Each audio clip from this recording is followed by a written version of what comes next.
உங்களுக்கு சேரு தலைவர் இல்ல இல்ல இல்ல ராஜா இன்னும் 2 சேர் கொடுங்க ராஜா. அண்ணா அவருக்கு 2 சேர் கொடுங்க. சரி சரி இவருக்குலாம் சேர் தலைவர் சேர்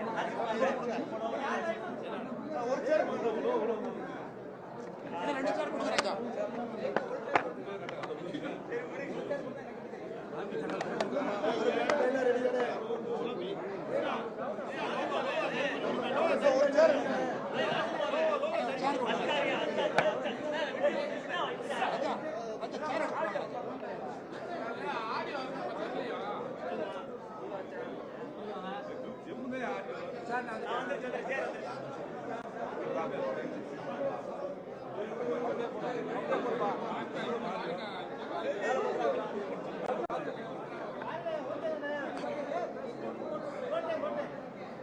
அண்ணே ஓகேவா? ஓகே ஓகே அண்ணே உங்களுக்கு சேரு உங்களுக்கு சேரு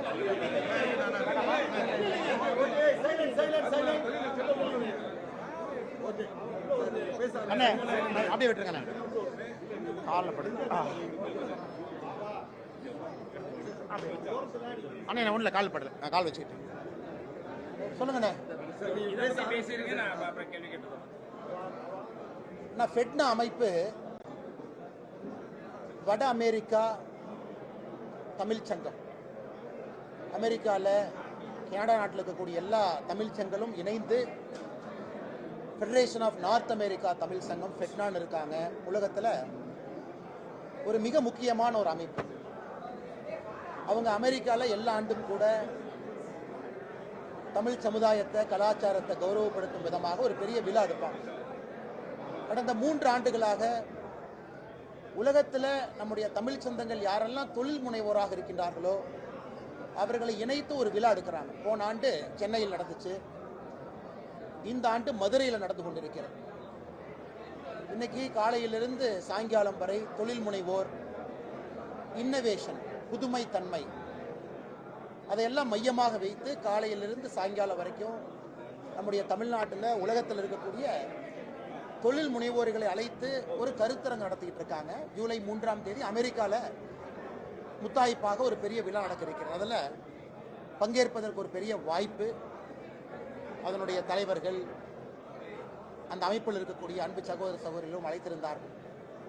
குறிப்பாக இந்தியாவில் இன்னைக்கு எந்த அளவுக்கு ஆண்டர்பிரினர்ஷிப் ஈகோ சிஸ்டம், தொழில் முனைவோருக்காக இருக்கக்கூடிய களம் எந்த அளவுக்கு மோடி ஐயா உருவாக்கி இருக்கிறாங்க, அடுத்த 23 ஆண்டுகள் என்ன பார்வையில் நம்ம பார்க்குறோம், எப்படி இருக்கும் 2047 நம்முடைய நாடு இன்னைக்கு எங்கே இருக்கும், அதையெல்லாம் அவரோட பகிர்ந்து கொள்வதற்கு ஒரு பெரிய வாய்ப்பு இன்னைக்கு மதுரை மாநகரத்தில். அதனால் ஃபெட்னாக்கு ஒரு பெரிய நன்றியை சொல்லணும். காரணம், நம்முடைய தமிழர்கள் இங்கே பிறந்து இங்கே படித்து கடல் கடந்து ஒரு புதிய ஊருக்கு போனாலும் கூட நம்முடைய மண்ணையும் மக்களையும் மறக்காமல் அங்கே தமிழ் சங்கத்தை ஆரம்பித்து அங்கே எல்லோரும் ஒன்றாக இணைந்து இன்னைக்கு தமிழ்நாட்டுக்கு என்ன செய்யலாம், இந்தியாவுக்கு என்ன செய்யலாம் என்று தொடர்ந்து யோசித்துக் கொண்டிருக்கின்றார். அதனால் இந்த வாய்ப்பை பயன்படுத்தி பத்திரிகை நண்பர்கள் மூலமாக தமிழகத்திற்கு வெளியே இருக்கக்கூடிய தமிழ் சங்கத்தில் இருக்கக்கூடிய எல்லோருக்கும் பெரிய நன்றியும் பாராட்டுகளும் தெரிவித்துக் கொள்கின்றோம். இந்த மண்ணையும் மக்களையும் நீங்கள் அப்படியே ஞாபகம் வச்சு இவர்கள் நன்றாக இருக்க வேண்டும் என்பதற்காக நீங்கள் நன்றாக ஆன பிறகும் கூட யோசிச்சுட்டு இருக்கீங்க. அதனுடைய ஒரு விழா அங்கே நடந்திருக்கு. சொல்லுங்கண்ணா. இந்துத்துவாவை அழிக்க வேண்டும் என்று நினைத்தால் விஜய் நிச்சயமா எங்களுக்கு இந்தியா கூட்டணியில சேரணும். அப்பதான் அவருடைய கொள்கைக்கும் கோட்பாடுகளுக்கும் நல்லது, வெற்றியும் பெரும் சொல்லி செல்வ பெருந்துரை சொல்லியிருக்கிறார். இந்துத்துவாவை அழிக்கணும்னா நீங்க எங்களோட இணையணும். இன்னைக்கு எப்படி ஆயிடுச்சு அப்படின்னாங்கன்னா, சமீபத்தில் ஒரு திராவிட கட்சியினுடைய தலைவர் விஜய் அழைச்சார், இங்கிட்ட வந்து சேர்ந்துக்கங்க. இன்னைக்கு எந்த கட்சிகள்லாம் தமிழகத்தில் காணாமல் போயிட்டு இருக்கோ அவங்கெல்லாம் இன்னைக்கு விஜயை துணை கூப்பிடுறாங்க. நீங்கள் எங்கள் கட்சியில் சேர்த்துக்குங்க, நீங்கள் காங்கிரஸில் சேருங்க, நீங்கள் எங்கள் கூட்டணியில் சேருங்க. அதனால் அண்ணன் செல்வ பெருந்தகையர்களுக்கு நான் சொல்கிறக்கூடிய என்னன்னா, நீங்கள் விஜய் மீது அண்ணன் விஜய் மீது வைக்கக்கூடிய நம்பிக்கையை ஒரு 10% ராகுல் காந்தி ஐயா மேல வையுங்க அப்படின்னு அண்ணன் செல்வ பெருந்தகை அவர்களுக்கு இந்த நேரத்தில் ஒரு அன்பான அறிவுரை தெரிவிப்பதை என்னுடைய கடமையாக நான் கருதுகின்றேன். சார், அலங்காநல்லூர் ஜல்லிக்கட்டுல வந்து என்னை யார் எதிர்க்க சொல்லலன்னு சொல்லி கலெக்டர் விளக்கம் கொடுத்துருக்காங்க. நீங்க ஒரு போட்ட ட்விட்டருக்கு வந்து வைரலான நிலையில அந்த மாதிரி சம்பவமே நடக்கல, நான் வந்து ஒரு மரியாதை இந்த மாதிரி நின்றேன்ற மாதிரி சொல்றாங்க. ஆனால் அலங்காநல்லூர் ஜல்லிக்கட்டு என்பது தமிழர்களுடைய அடையாளம், ஒரு பெருமைங்க, பெருமை. இதை நாங்களே இப்போ பேசிக்கிட்டு இருக்கோம். பாரதிய ஜனதா கட்சி சார்பாக பெரிய தலைவர்கள் நம்ம கூப்பிடணும், தேசிய அளவில் அடுத்த ஆண்டு குறிப்பாக எல்லாம் வர இருக்கிறாங்க, பங்கேற்க வேண்டும், நம்முடைய பெருமையை பார்க்கணும். அதனால் துணை முதலமைச்சர் வந்தது தவறு கிடையாது, வருவதற்கு எல்லா உரிமை இருக்கு. துணை முதலமைச்சர் அவர் ஒரு மேல அவருடைய பையனை கூட்டிட்டு வர்றாங்களா, அதுவும் தவறு இல்லை. மகனும் வரலாம், வரட்டும், அதுவும் தவறு இல்லைங்க. ஸோ மகனுக்கு முதல் இருக்கையில் உட்கார வச்சாங்களா, கொஞ்சம் தவறு தான், பின்னாடி இருக்கையில் உட்கார வச்சிருக்கலாம். அதை விட மாபெரும் தவறு தன்னுடைய மகனுடைய நண்பர்களை முன்னாடி இருக்கை கொண்டு வர வேண்டும் என்பதற்காக இந்த மதுரையை சார்ந்திருக்கக்கூடிய அமைச்சர் அண்ணன் மூர்த்தி அவர்கள் நடந்து கொண்ட விதம். அந்த காட்சியை பார்க்கக்கூடிய எல்லோருக்குமே தெரியும். இவர் எந்திரிக்கிறாரு, பின்னாடி இருந்தத்தை கூப்பிடுறாரு. கலெக்டர் அம்மா இல்ல, யாரும் என்னை வற்புறுத்தவில்லை என்றால் எதற்காக அவர்கள் அமர்ந்திருந்த இருக்கையிலிருந்து ஒரு இருக்கை எதற்காக விட்டு கொடுத்தாங்க? ஒரு நிமிஷத்திற்கு முன்பு கலெக்டர் அம்மா அமர்ந்திருக்கக்கூடிய இருக்கையில இன்பநிதி ஸ்டாலின் அவர்களுடைய ஃப்ரெண்டு அந்த இருக்கையில உட்கார்ந்தார். கலெக்டர் அம்மா புரிஞ்சுக்கணும், அவங்களுக்கு இது ஜோக்கா இருக்கலாம். கலெக்டர் அம்மா புரிஞ்சுக்கணும், அவங்களுக்கு ஒரு அரசியல் லாபமா அதை பார்க்கலாம். கலெக்டர் அம்மா புரிஞ்சுக்கணும், ஓ இதுல நம்மளுக்கு தண்ணி இல்லாத காட்டுக்கு மாத்திடுவாங்க. ஆனா கலெக்டர் அம்மா அதை தாண்டி ஒன்னு புரிஞ்சுக்கணும், அந்த இருக்கையிலே அமர்வதற்கு தமிழர்கள், தமிழ் சொந்தங்கள், மாணவ செல்வங்கள் விடிய விடிய படிக்கிறாங்க, பரீட்சை எழுதுறாங்க. கூலி தொழிலாளியுடைய மகன் ஒரு பரீட்சையை பாஸ் பண்ணி வர வேண்டிய இருக்கை அது. அவ்வளவு எளிதாக அந்த இருக்கையை தானம் கொடுக்க கூடாது. அதன் பிறகு கலெக்டர் அவங்க சொன்ன பதில் தான் என்னை இன்னும் ஆச்சரியத்தில் ஆழ்த்தியது. முழு வீடியோ தெளிவா இருக்கு, கலெக்டர் இருக்கையிலிருந்து எந்திரிச்சது தெளிவா இருக்கு, அந்த இருக்கையில இன்பநிதி ஸ்டாலின் அவர்களுடைய நண்பர் வந்து உட்கார்ந்து இருப்பது தெளிவா இருக்கு. நான் எப்படி பார்த்தா கலெக்டர் அம்மா உட்கார வேண்டிய இருக்கை மூர்த்தி அவர்களுக்கும் உதயநிதி ஸ்டாலின் அவர்களுக்கும் சென்டர்ல உட்கார்ந்து இருக்கணும். சென்டர்ல யார் உட்கார்ந்து இருந்தாங்கன்னா இன்பநிதி உட்கார்ந்து இருந்தாங்க. அந்த இருக்கையை விட்டு கொடுத்ததே மாபெரும் தவறு. கலெக்டர் அமர வேண்டிய இருக்கையில இன்பநிதி உட்கார்ந்து இருந்தார். கலெக்டர் தூக்கி ஓரமா 3 இருக்கையை தள்ளி உட்கார வச்சிருந்தாங்க. அது இரண்டாவது தப்பு. அந்த உட்கார்ந்திருந்த இருக்கையும் விட்டு கொடுத்து விட்டு கலெக்டர் அம்மா 2 இருக்கை தள்ளி போனாங்க இல்லைங்களா? அதை என்ன சொல்வது? தமிழ் சமுதாயம், நம்மை காக்க வேண்டிய அதிகாரிகள் எப்படி தன்னுடைய பதவிக்காக அந்த பொறுப்பை தக்க வைத்துக் கொள்ள வேண்டும் என்பதற்காக அந்த இருக்கையை தானமா கொடுக்கறாங்க இல்லைங்களா? சாமானிய மனிதருக்கு இந்த கலெக்டரின் மீது என்ன மரியாதை, நம்பிக்கை வரும்? உங்க இருக்கையை கூட உங்களால காப்பாற்றிக் கொள்ள முடியவில்லை, சாதாரண மனிதனுக்கு கலெக்டர் அம்மா என்ன நியாயம் கொடுக்க போறாங்க? மூர்த்தி அவர்கள் இருக்கலாம், பவர் இருக்கிற வரைக்கும் ஆடுவார்.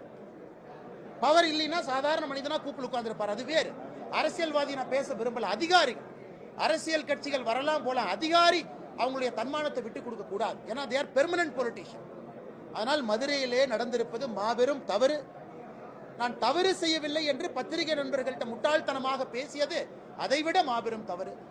அதனால் கலெக்டர் அம்மாக்கு என்னுடைய அன்பான வேண்டுகோள், அம்மா நீங்க இத்தனை மக்களுடைய முகமாக இருக்கிறீங்க, அதனால் தயவு செய்து நீங்கள் அன்னைக்கு நடந்து கொள்ள விதம் ஏற்புடையதல்ல. மூர்த்தி அவர்களே சொன்னால் நீங்க மூர்த்தி அவங்ககிட்ட சொல்லுங்க, உங்க இருக்கையை விட்டு கொடுங்க. மூர்த்தி அவர்கள் வேற இருக்கை போய் அந்த இருக்கையில் உட்காரட்டும். இதைத்தான் பத்திரிகை நண்பர்களுக்கு என்னுடைய பதிலா சொல்றேன்.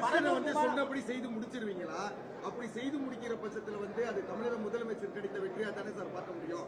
டன்சன் வார பட்சத்துல நான் என்னுடைய பதவியை திறந்துருவேன், நான் ஆட்சியில இருக்க மாட்டேன். சரி, இப்படி பாத்துக்கண்ணா, முதலமைச்சர் பதவியை நான் காப்பாத்திருக்கேன்னு வச்சுக்கோங்களேன். பாரதிய ஜனதா கட்சி முதலமைச்சருடைய பதவியை காப்பாத்திருக்கோம், சரி போங்க அப்படின்னு.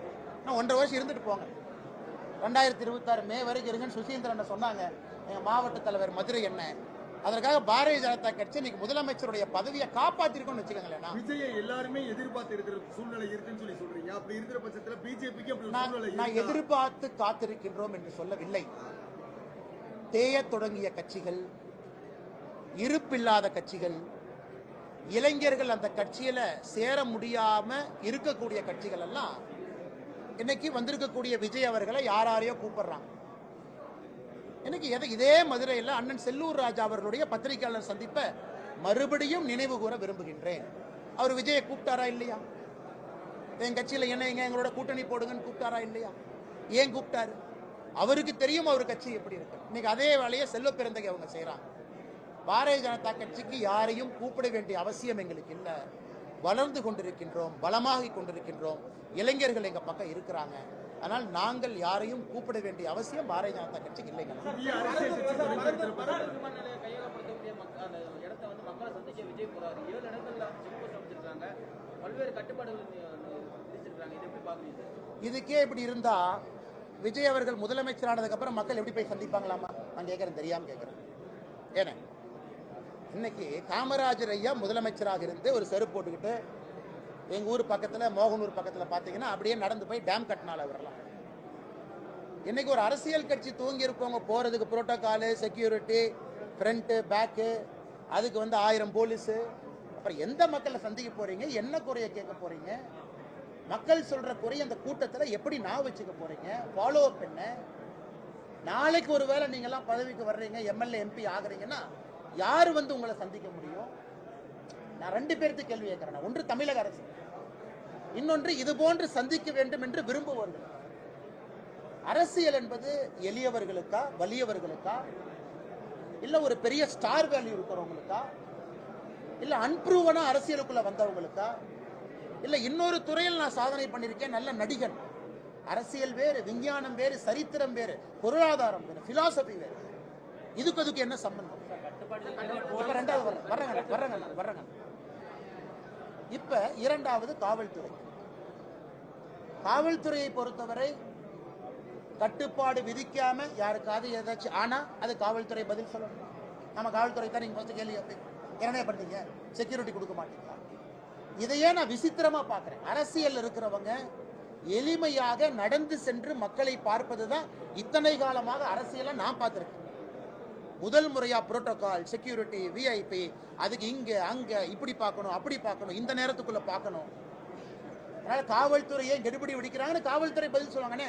கூட்டமா வந்துட்டு யாராச்சும் இறந்துட்டாங்கன்னா நான் என்ன பண்றது? இன்னைக்கு திருப்பதியில ஃப்ரீ டோக்கன் டிஸ்ட்ரிபியூஷன்ல அதையே சரியா நம்மளால ஹேண்டில் பண்ண முடியல. அதனால இந்த அரசியலை நான் புதுமையா பார்க்கிறேன். நாளைக்கு எப்படி மக்கள் அது அணுகுவாங்க? எத்தனை பேர் வீட்டில் போய் பார்க்க முடியும்? எத்தனை பேர் காலையில் 6 மணிக்கு வீட்டுக்கு வெளியே நின்று அண்ணே ஒரு டீ கொடுங்கண்ணே, ஒரு பிரச்சனையை பேசுறோன்னு எத்தனை பேர் சொல்ல முடியும்? அதனால தெரியல. தமிழக மக்களும் உணர்ந்து கொள்ள வேண்டும். அதனால நான் 2 தரப்பும் கூட நான் சொல்றேங்கன்னா அரசியல் அப்படி மாறிடுச்சு. ஸ்டார் வேல்யூவோடு வரும்பொழுது வரக்கூடிய பிரச்சனைகளாக தான் நான் பார்க்குறேன். ஆனா கொஞ்சம் சத்தமா சொல்லுங்க. வள்ளுவருக்கு வந்து காவி உடை அணிய வச்சாங்க. ஆளுநர் எப்போ காவி உடை அணிய போறாருன்னு சொல்லி முரசு தலையங்கத்துல வெளியே அதை பத்தி அண்ணே, ஒரு விஷயத்தை நன்றாக அவர்கள் புரிந்து கொள்ள வேண்டும். திமுக பிறக்கும் முன்பே, திமுக என்கின்ற கட்சி 1949க்கு முன்பே வள்ளுவர் அவர்கள் திருக்குறள்ல ஆன்மீக கருத்துக்களை எப்பொழுதும் சொல்லி வந்திருக்கின்றார்கள். ஏன்? தந்தை பெரியார் அவர்கள் வள்ளுவரை பத்தி என்ன சொன்னாங்க? ஆரிய கைக்கூலி. தந்தை பெரியார் சொன்னது. வள்ளுவன் ஆரிய கைக்கூலி. ஆரிய கருத்துக்களை திருக்குறள் வச்சு திணிச்சிருக்காரு. அதெல்லாம் ஒவ்வாத கருத்துக்கள். அதனால வள்ளுவரை பற்றி ஒருவருக்கு பேச அருகதை இல்லைன்னா தந்தை பெரியார் அவர்கள் வழியில் வந்திருக்கக்கூடிய திமுகவுக்கு அருகதை இல்லை. அதுவும் குறிப்பாக முரசொலிக்கு அருகதை இல்லை. நீங்க தான் வள்ளுவர் ஆரிய கைக்கூலின்னு சொல்லிட்டீங்கல்ல. அப்ப வள்ளுவருக்கு நாங்க காவி கொடி பூசினானே, மஞ்சள் கொடி பூசினானே, சிவப்பு கொடி பூசினா உனக்கு என்ன பிரச்சனை? நீ தான் ஆரிய கைக்கூலின்னு சொல்லிட்டேன். அப்ப நீ சைட்ல போயிரு. நீ வள்ளுவர் வந்து ஆன்மீக கருத்துக்களை திணிச்சிருக்காருன்னு சொன்ன, சைட்ல போயிரு. இன்னைக்கு உனக்கு என்ன பிரச்சனை? ஓ, இவர் வந்து இந்த கலர் பூசிட்டாங்க, அந்த கலர் பூசிட்டாங்க. ஆனால் மறுபடியும் முரசொலிக்கு விடுதலையில தந்தை பெரியார் அவர்கள் திருவள்ளுவரை பத்தி என்ன சொன்னாங்க அப்படிங்கறத நாளைக்கு தலையாங்கமா போட்டீங்கன்னா சால பொருந்ததாக இருக்கும். வரவிருக்கும் காலகட்டங்களில் வந்து உதயநிதி ஸ்டாலின், விஜய் அப்படின்ற மாதிரி அரசியல் போயிட்டு இருக்கு. இதுல அண்ணாமலைக்கு வந்து அந்த முதலமைச்சர் பதவிக்கான ஆசை இருக்கா? உங்களையும் அதை இணைக்கிறாங்க தமிழக மக்கள். பிஜேபியில் உங்களை முதலமைச்சர் ஆக்குவதற்கான வாய்ப்பு இருக்கா? மாநில தலைமை நீடிக்குமா சார்? என்ன 2 விஷயம் புரிஞ்சுக்குங்க. நான் இன்னைக்கு லீ குவாங் யூ மாதிரி தமிழகத்திற்கு ஒரு தலைவர் வர வேண்டும் என்று பேசிவிட்டு வந்திருக்கின்றேன். லீ குவாங் யூ மாதிரி சிங்கப்பூரினுடைய அதிபராக இருந்தவர், ஒரு பொருளாதார சீர்திருத்தவாதி, தொலைநோக்கு பார்வை இருந்தவர். நான் சினிமா நடிகர்களை பத்தி பேசலைங்க. பியூரோக்ராட்ஸ்ட வேலை வாங்க தெரிந்தவர், ஒரு ஐஏஎஸ் அதிகாரிகள் ரூம்குள்ள இருக்காங்கன்னா அந்த அதிகாரிகளை விட அதிக நாலேஜ் இருந்தவர், ஒரு அதிகாரியை எப்படி வேலை வாங்க தெரியும் என்பதை தெரிந்தவர். அந்த மாதிரி இன்னைக்கு தமிழகத்துக்கு அரசியல்வாதி வேணும். அது அண்ணாமலையா, இவரா, அவரா, அது கேள்விகள். அதனால தமிழக மக்கள் அடுத்து யாரை கொண்டு வர போறாங்களோ இவங்களுக்கு ஐஏஎஸ் அதிகாரியை விட கொஞ்சம் அறிவு அதிகமா இருக்கா, அந்த மாதிரி யோசிச்சா போதும். ஐஏஎஸ் அதிகாரியை வேலை வாங்க தெரியுமா? இன்னைக்கு உதயநிதி ஸ்டாலின் அலங்காநல்லூருக்கு கார்ல போறாருங்க, யாருமே இல்லைண்ணே. யாருக்கு கை காட்டுறாரு? யாரு கடையில டீ ஆத்திட்டு இருக்காரு? அவரு யாருமே இல்லை, மேல போயிட்டு இருக்காரு. பையனை கூட்டிட்டு வந்து முதன்மைப்படுத்துறாரு. மூர்த்தி அவர் எந்திரிச்சு போமான்னு கலெக்டர் சொல்லும் பொழுது அவரை பார்த்து சொல்லாதீங்க என்ன, கலெக்டர் உட்காரட்டும் சொல்றதுக்கு அவருக்கு என்ன பிரச்சனை, அதுவும் சொல்லல. ஸோ என்ன எபிலிட்டி இருக்கு, இவங்க என்ன சாதிச்சிருக்காங்க, எந்த துறையில் இவங்க நிபுணர்கள், எப்படி ஒரு கவர்னன்ஸ் இவங்களால் ரன் பண்ண முடியும்? ஆனால் தமிழகத்தினுடைய சாபக்கேடாகத்தான் பார்க்கின்றேன். எந்த துறை சார்ந்தும் இல்லாம, ஒரு பேசிக் நாலேஜ் பாலிடிக்ஸ் இல்லாம, ஒரு அப்பாவோட ஐடென்டிட்டியை வச்சு மூன்றாவது முறையாக தமிழகத்தில் வர ஒருவர் நினைத்தால் அது நம்முடைய மாநிலத்தினுடைய சாபக்கேடாக நான் பார்க்கின்றேன். ஈரோட்டில் பாஜக போட்டியிடலையே சார் இடைத்தேர்தலில்? ஆமாங்கண்ணா, அதுக்கு கோயம்புத்தூர்ல பேசினாங்கண்ணா, என்ன காரணம்னு சொல்லிட்டு. இது இடைத்தேர்தலுக்கான இடைத்தேர்தல், இடைத்தேர்தல் மாநில தேர்தல் ஆணையம் நடத்துறாங்க. இதற்கு முன்பு நடந்த ஈரோடு கிழக்கு இடைத்தேர்தல் நாங்கள் எல்லாரும் பிரச்சாரம் பண்ணி பார்த்தோம், பட்டியல் அடைச்சி வச்சதை பார்த்தோம், அங்கே நடக்கக்கூடிய மக்களுக்கு கொடும் துன்பங்களை பார்த்தோம். எப்படி மிக்சி, கிரைண்டரு, ஹாட் பாக்ஸு, கொலுசெல்லாம் வெட்ட வெளிச்சத்தில் பட்ட பகலில் கொடுக்கறத பார்த்தோம். மக்கள் மறுபடியும் அந்த துன்புறுத்தலுக்கு ஆளாகக்கூடாது என்பதற்காக தேசிய ஜனநாயக கூட்டணி இந்த ஈரோடு கிழக்கு தேர்தல் இடைத்தேர்தலுக்கான இடைத்தேர்தலிருந்து விலகி இருக்கின்றோம்.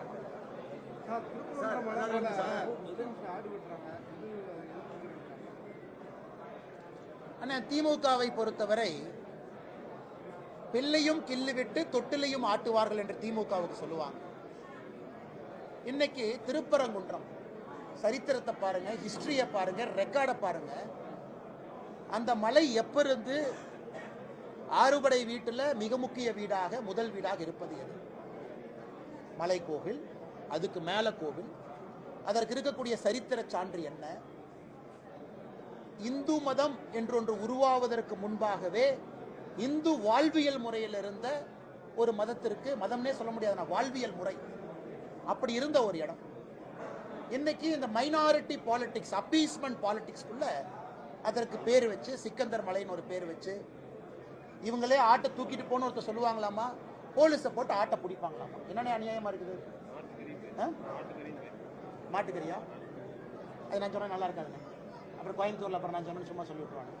அதனால இதெல்லாம் திமுக அரசு குழந்தையும் கிள்ளி விட்டு தொட்டிலையும் ஆட்டுறாங்க. அதனால் இது கடுமையான கண்டனங்களை நான் பதிவு செய்கின்றேன். அதனால் எல்லா சகோதரர்களும் மதத்தை தாண்டி அந்த புண்ணிய ஸ்தலத்தில் அமைதி காக்க வேண்டும். அது இந்து வாழ்வியல் முறையில் ஆண்டாண்டு காலமாக, இன்னைக்கு நேற்று இல்லை, 1000 ஆண்டுகளுக்கு மேல அங்கே இருக்கக்கூடிய ஒரு பழமையான ஸ்தலம். இதை எல்லோரும் புரிந்து கொள்வார்கள் என்று நம்புகின்றேன். மக்கள்கிட்ட எவ்வளவு விஷயங்களை, எத்தனை பொதுக்கூட்டங்கள், எவ்வளவு விஷயங்கள் எடுத்து சொன்னாலும் கூட திமுக அதிமுக மாற்றா யோசிக்கவே கிடையாது. இந்த 2026 பிஜேபி தாமரை மலருமா சார்? அண்ணே, நைட்டு ஒருத்தன் நல்லா போய் தூங்குவானே, காலைல பெட்ல இருந்து எந்திரிக்க மாட்டான், ஹார்ட் அட்டாக் வந்து செத்து போயிருப்பான். அதனால இன்னைக்கு சில பேர் சொல்றாங்க நான் 200 ஜெயிப்பேன், 210 ஜெயிப்பேன். நாளை காலையில் நீ நல்லா எந்திரிக்கிறியான்னு பாப்போம்யா. 210 ஜெயிக்கிறது அந்த பாயிண்ட் முடிச்சிடறேன். அதனால இங்க யாரும் எந்த கட்சிகளும் நான் பெருசு, நான் 200 ஜெயிப்பேன், நல்லா போய் தூங்குறவரு காலையில் எந்திரிக்கிறது இல்லை. இவங்க போய் நல்லா படுத்து தூங்கி காலையில் எந்திரிச்சு 200 ஜெயிப்பாங்களாமா. ஆண்ட ஒருத்தர் இருக்காருன்னு. அதனால் நிச்சயமாக 2026 மாற்றம் வரும். தேசிய ஜனநாயக கூட்டணி இங்கே ஆட்சியில் அமரும் என்பது என்னுடைய தீர்க்கமான ஒரு கருத்து.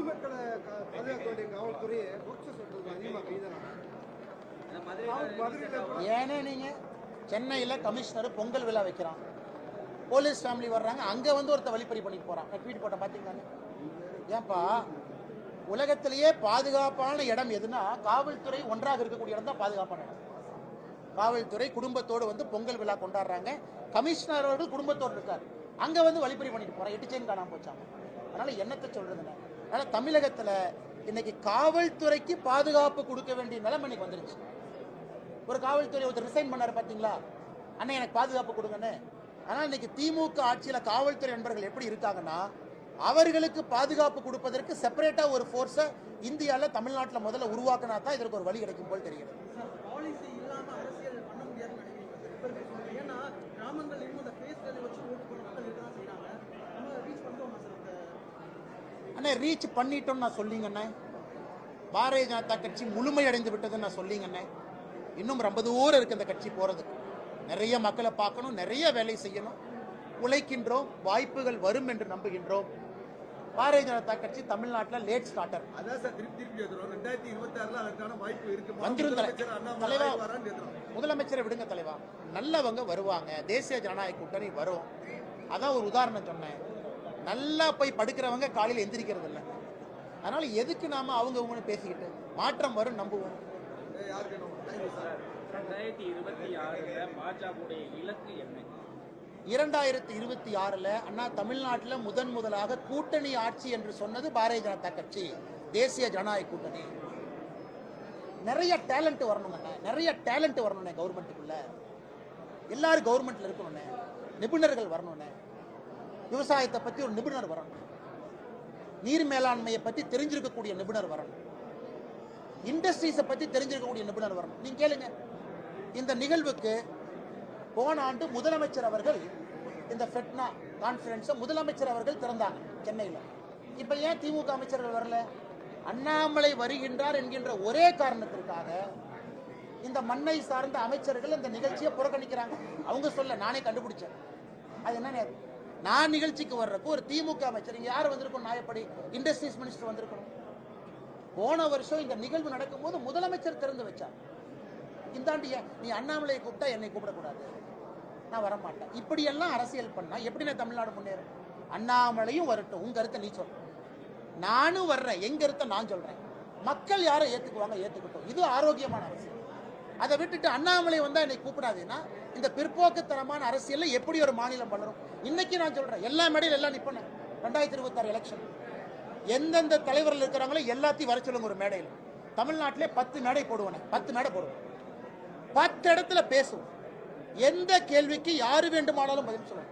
எக்கனாமிக் பிளான் என்ன, விஷன் என்ன, நீங்க எப்படி தமிழ்நாட்டை கொண்டு போக போறீங்க, ஒரு ஆண்டு இலக்கு என்ன, 2 ஆண்டு என்ன, 5 ஆண்டு என்ன, எல்லாத்தையும் கூப்பிட்டு கேளுங்க. நாங்க தயாரா இருக்கிறோம். ஆனா ஒரு நிகழ்வுக்கு வந்தாலே அவங்கள கூப்பிட்டா நான் வரமாட்டேன்னா இவங்க எல்லா டேலண்ட்டையும் எடுத்துட்டு போறாங்களா? இல்லை. அப்ரஹாம் லிங்கன் அண்ணன் முதல் முறையாக அமெரிக்கா ஜனாதிபதி ஆன பொழுது தங்க கூட போட்டியிட்டு தோற்றவங்களுக்கு கேபினெட் பொசிஷன் கொடுத்தாங்க. தங்க கூட யாரெல்லாம் போட்டியிட்டு தோத்தாங்களோ அவங்கள கூப்பிட்டு பொசிஷன் கொடுத்தாரு. அதனாலதான் அமெரிக்கா உயர்ந்த நாடு. இங்க வேறொரு அரசியல் கட்சி தலைவர் வந்தாலே நான் வரமாட்டேன்னு சொன்னா இதை விட பிற்போக்குத்தனமான கருத்து எங்கேயாச்சும் பார்த்துருக்கீங்களா? ரொம்ப தவறு.